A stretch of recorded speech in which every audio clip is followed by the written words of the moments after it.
Cité sanitaire au cœur de la ville, les hospices universitaires de Strasbourg font partie intégrante du quotidien des Strasbourgeois. Le 1er septembre 1939, l'Allemagne envahit la Pologne. C'est la déclaration de guerre. Et ils ont frappé. C'est là que l'Allemagne, dans sa première agression armée, a commencé la guerre. En 3 jours, il va falloir évacuer toute la ville. Infirmiers, médecins, personnel, administration, tout va devoir quitter la ville très rapidement. Parmi eux, 156 sœurs de la Charité, au service des hospices depuis 1811, vont quitter avec l'institution la ville de Strasbourg. La première étape, ce sera le Haut-Vald, dans les Vosges.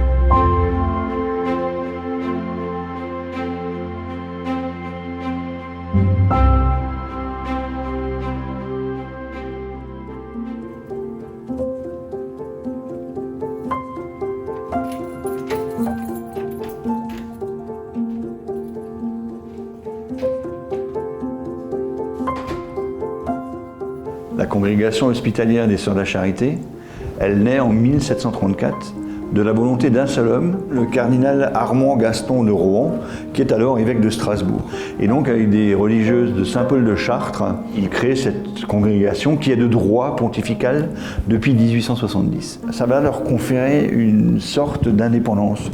Elles vont développer au fil des siècles une espèce d'autonomie. Et on va le remarquer, c'est très net lors de la Seconde Guerre mondiale, parce qu'au moment où les hospices civils de Strasbourg vont devoir revenir à Strasbourg, qui là à ce moment-là est allemande, eh bien, les Sœurs de la Charité vont continuer à être dévouées à cet hospice civil parce que, eh bien, elles ne veulent pas se faire déloger par les Sœurs de la Croix-Rouge allemande. Mais d'un autre côté, de manière tout à fait secrète, elles vont rester à Clervivre et continuer à servir cet hôpital des réfugiés, alors que c'est complètement hors du temps, c'est complètement interdit.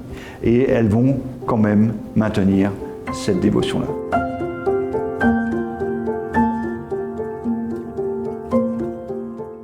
Alors même que les hospices civils de Strasbourg sont évacués à Clervivre en Dordogne, les Sœurs de la Charité organisent elles-mêmes le déplacement de la clinique Sainte-Anne à Chambray-les-Tours et celle de Saint-Charles à Andelot. Ayant fait partie du comité d'évacuation, je n'ai quitté Strasbourg qu'1 heure après que le dernier convoi de malades ne soit évacué sur le Haut-Vald. Et à peine 4 jours après mon arrivée au Haut-Vald, l'ordre a été donné de quitter les lieux pour se rendre à Clervivre, en Dordogne. Sac et bagages étaient déjà à barre que la supérieure sœur Éloi m'ordonna de rester auprès des grands malades intransportables. En 2 jours, tout l'hôpital, administration, employés, sœurs, personnel et malades ont été délogés et 2 trains sont partis à court intervalle.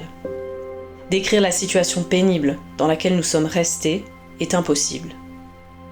Tout le matériel fut emporté par l'hôpital et le premier soir, voulant donner des calmants à des hydropiques cardiaques, il n'y avait ni seringue ni médicaments. Une petite voiture m'a emmené à Bar où j'ai pu avoir une seringue. Il s'agissait de réorganiser un service avec des moyens de fortune. Ce ne fut pas sans peine que nous avons installé une cuisine, afin de pouvoir faire un peu de soupe pour nos grands malades.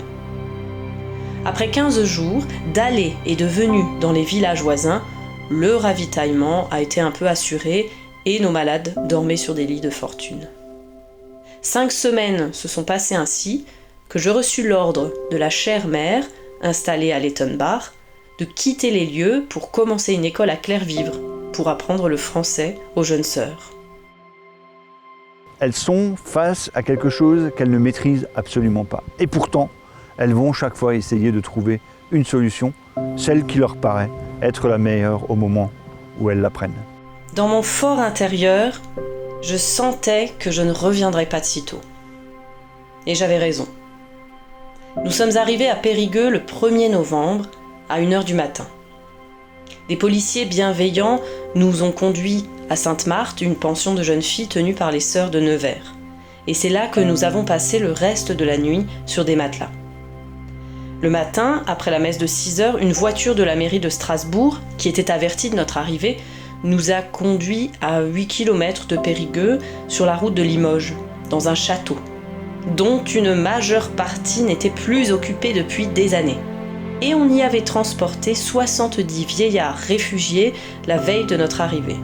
3 sœurs de la Croix et 2 de nos sœurs y étaient pour soigner les malades. Il n'y avait pas d'électricité, pas de lampes, pas de fourneaux, pas de moyens de chauffage, rien que 2 bougies pour toute la maison. Petit à petit, après 15 jours, nous avons commencé à avoir le strict nécessaire. Tiens, rien qu'un détail. Il a fallu nettoyer le plancher de la cuisine avec 32 seaux d'eau pour pouvoir s'assurer s'il y avait du ciment ou du bois comme plancher. Une fois installées, elles vont participer activement à toute l'action des hospices civils de Strasbourg à Clermont. Elles vont évidemment s'intégrer dans le quotidien de cet hôpital, mais très souvent elles vont aller encore beaucoup plus loin. Il y a des sœurs qui refusent de retourner en Alsace. Des fois, on va les retrouver dans des situations bien particulières. Les sœurs sur cette image ne sont pas dans une tenue réglementaire. La cornette noire n'est pas celle habituellement portée par les sœurs hospitalières. L'âne tirant le convoi semble décoré, mais il est en fait camouflé pour aller dans le maquis et porter secours aux résistants blessés, soit en les soignant sur place, soit en les transportant à l'hôpital de Clervivre, plaque tournante médicale de la résistance en Dordogne.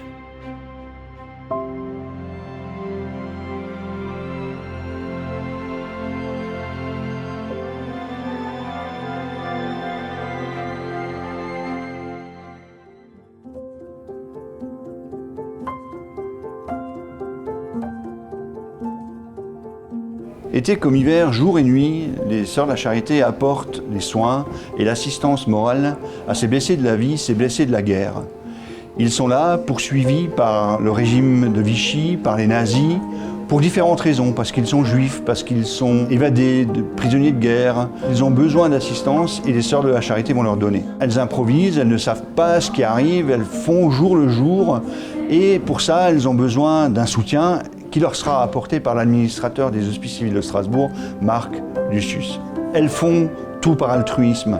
C'est la vocation qui les pousse et elles vont réussir à soigner, mais aussi parfois à donner la vie, comme le montrent d'ailleurs toutes les naissances qui ont lieu dans cet hôpital des réfugiés de la Dordogne. Aujourd'hui, on dirait d'elles qu'elles sont des héros du quotidien. Faire fondation, ça veut dire faire aussi mémoire. Il n'y a pas d'organisation sans mémoire. Il est important pour nous de nous souvenir d'où nous venons, des éléments forts qui ont constitué la mémoire de la Fondation Vincent de Paul. Je suis arrivé dans cet hôpital au moment de la crise Covid en fait. Il y avait une grande cohésion entre les équipes et un grand partage, une grande solidarité. Et la plus grosse difficulté, je pense que c'est d'accepter en fait le lien particulier qu'aujourd'hui on a avec les patients et qui n'est plus du tout le même qu'avant, quoi. Donc on fait de notre mieux tous les jours. C'est un métier que l'on fait aussi avec son cœur, avec passion. Et il faut qu'on continue à le faire comme ça. Voilà, donc on fait de notre mieux tous les jours. On est restés unis, soudés. Finalement, c'est ce qui fait la force de notre métier. Ça a été quelque chose de très, très lourd à porter. Mais en même temps, on a aussi assisté à des engagements, des solidarités extraordinaires que l'on n'aurait pas forcément cru possible. Et je crois que c'était probablement un des aspects les plus forts de cette crise que nous avons vécue. À l'image des Sœurs de la Charité, vous portez auprès de tous ceux que vous entourez un fabuleux message d'espoir. Et l'histoire nous montre que pour savoir où l'on va, il faut savoir d'où l'on vient. À toutes et tous, un grand merci.